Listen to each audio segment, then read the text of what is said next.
Assalomu alaykum. Bugun Перекресток avtokurieriga ishga kirib ko'ramiz. Jumush qanday, ne qilish kerak, qancha beradi, qancha kiradi.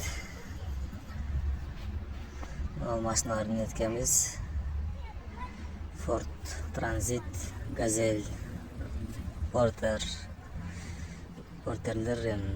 o'zlari mashinalari. Hozir оформлениядабыз. Документтерден регистрация, права категория Б, ИНН, СНИЛС. Сахаровадан зеленый карта керек екен. Самозанятый болып кірсеңер да болады дейді. Экзаменден өттік, эми стажировка болады. Сонда ешқандай болушын тартып көрсетіп берем.